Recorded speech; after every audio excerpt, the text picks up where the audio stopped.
Dunque, questa mattina abbiamo partecipato all'assemblea, alla conferenza stampa che si è indetta nella sede ASA di Sottomarina, quindi con il presidente Giuliano Bosco Cegion, la presidente del Consorzio Rio di Chioggia Elena Boscolo Natta e il presidente dei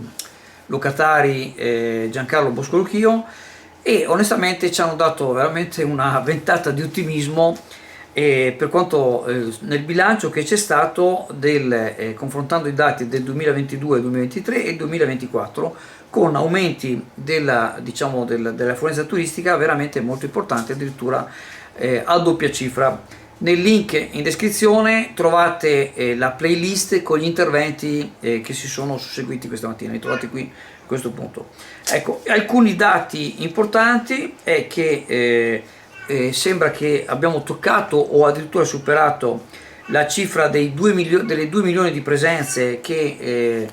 era un numero che veramente da tantissimi anni sembrava che fosse uno scoglio inespugnabile, e invece dai dati che hanno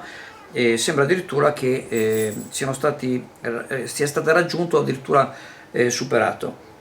Allora, il dato più positivo è il balzo avanti delle locazioni private, più un 10%.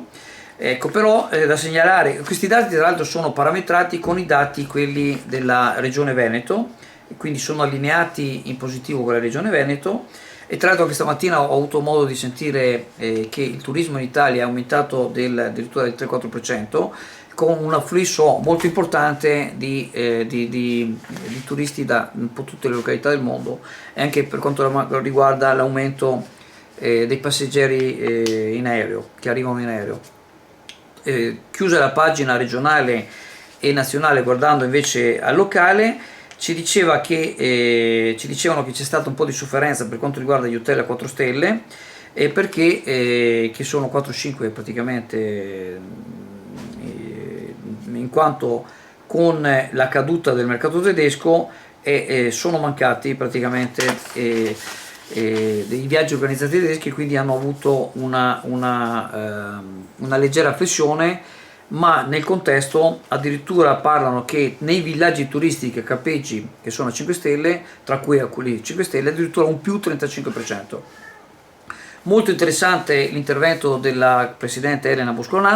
Natta, che oltre a auspicare un'aggressione verso maledetti spam, verso anche i mercati dell'Europa orientale, quindi Polonia,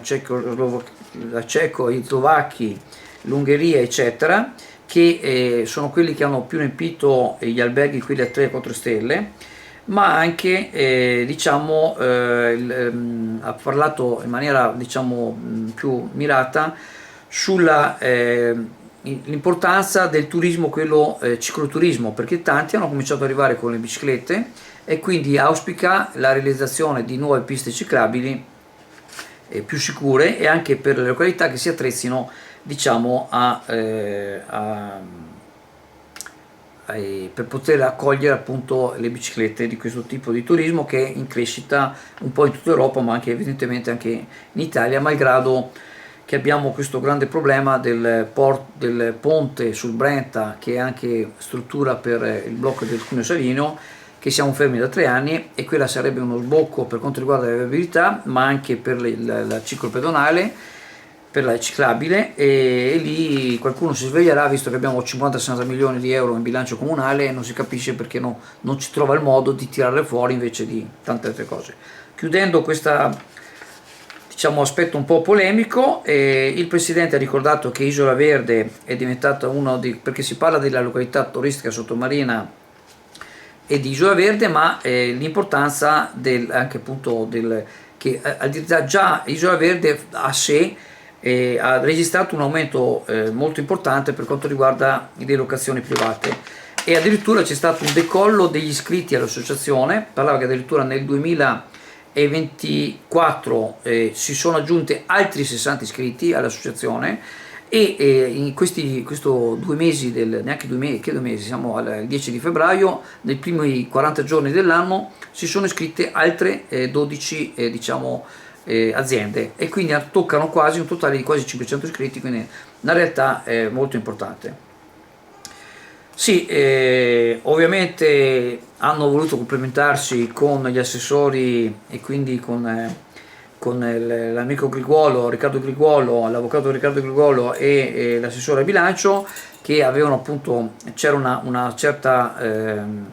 inizialmente l'amministrazione aveva fatto una certa, diciamo, aumento della tassa di soggiorno, ma poi è stata rivista, quindi per il presidente Giuliano Boscolchio questo ha consentito di, diciamo, di comunque attirare lo stesso il turismo. E, è stato toccato l'aspetto dei centri di informazione turistico, gli iatti che sono chiusi,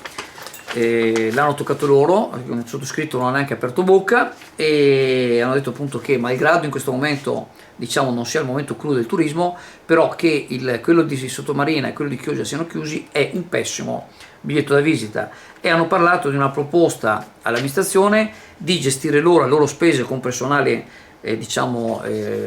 adeguato questa l'informazione turistica, perché è assurdo che tra l'altro non è fermo solo chiuso i centri, c'è il sito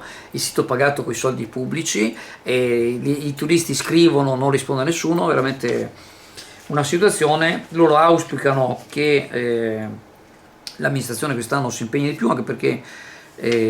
per attirare altri turisti da questi paesi ci vorrebbero anche gli eventi, al momento non c'è nessun calendario. AF Energia ci trovate in Viale Mediterraneo 135 a Sottomarina, dal lunedì al venerdì 8.30, 12.30, 14.30, 18.30. Offriamo il servizio luce, gas, prezzo fisso, prezzo variabile, telefonia, fibra o ADSL per famiglie, imprese e condomini. Qui da noi potete effettuare anche il pagamento delle vostre bollette a una commissione ridotta di 1,30 euro.